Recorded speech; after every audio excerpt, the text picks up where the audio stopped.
Welcome to the Dirt Time channel. I'm Alan Halcon. I'm Dude McLean. And today, Dude is going to show us some of his primitive kit.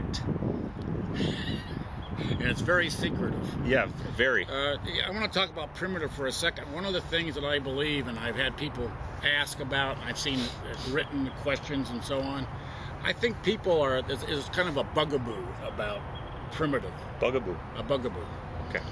And about primitive gear. And I think people are intimidated by primitive gear somewhat. It's a little scary to them because it's not real familiar. And all you're doing is this is a knife, okay? But it's really in many ways no different than this knife. Yeah. And it's just a different Or shape. one of my favorites, this knife. Right, right. I mean, these are all cutting tools. So, you know, you make a good point about a lot of this stuff. That was your cue to go point. My cue to go point. No, okay. Yeah, okay, never mind. The moment is lost. No, it's not. It's a double-edged sword. And we have a handle on it. That was pretty sharp of you. Yes, I know. Isn't that wonderful?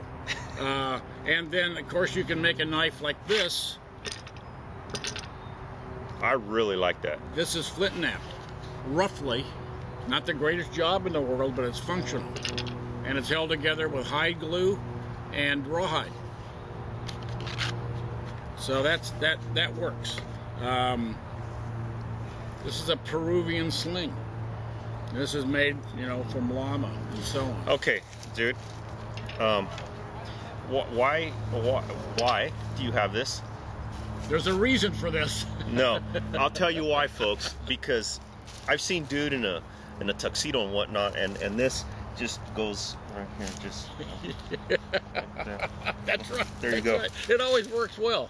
Yeah. Or you, no, never mind. What else do we have here? The Bolus. Talk to you about the Bolus. All right, the Bolus.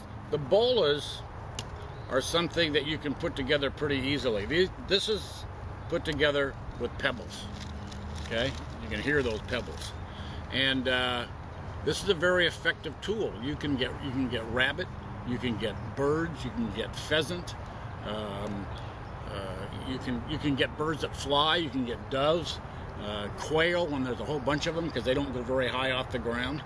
And for some of our viewers that are watching this, can you explain how this works? Yes, if I can unravel. Okay, you've got 3 balls on a string. On a string. All right. When this thing is flying, they're like this. Mm-hmm. All right. That's a pretty broad range. Mm-hmm. So if one of these things just touches a critter right here, it's going to wrap them up so tight they can't move. And in some cases, it will kill them right on the spot. Smaller critters. So you've got your food. This is pretty easy to learn to throw pretty quickly. You'd be surprised how fast you can do this. And they're really cool when you see it going through the air because it almost looks like it's very deceptive. It looks like it's floating. Yeah. And you can take larger game with this. The longer you make these, like this one, is much longer. There's a big spread on this one. All right. The further it'll go into this is heavier also. Yeah. This is like cement or something? Yeah. Casted it. That's really cool. So you can also use pool balls. Get pool balls. Yeah. And wrap them, and you can make a really do an improvised one and stick the pool balls inside of a sock or something. Sure, you can do that if you had to do that. Absolutely. This very cool. I've always been a fan of this canteen here. This is a gourd canteen, and it's got a yucca stopper here. It was carved out for this, and this holds enough water for you to go. Okay. This is cool. Yeah.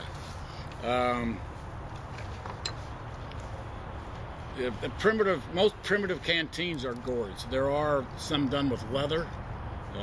This one works well for me with this kit. Did you make this? No, I did not make that. I did not make that. I actually got that at Dirt Time in Wyoming. Oh, this is very cool. Yeah. Very nice. Oh, is this from Powder River Trapper? Yeah. Okay. Yeah. This is a throwing stick, and this is very effective tool for harvesting game. Okay, it won't be very far away because this is a heavier throwing stick than most people have. It's a little bit stylized, but it works well. It's laminated. Yeah, no kidding. This is beautiful. This is gorgeous. Yeah. This is beeswax. You heard of that thing, none of your beeswax? This is the reason. You can melt some of this off or cut it off, and you can make yourself a little candle if you want to. If you don't want to, you don't have to. This is a shell that I use for a dish.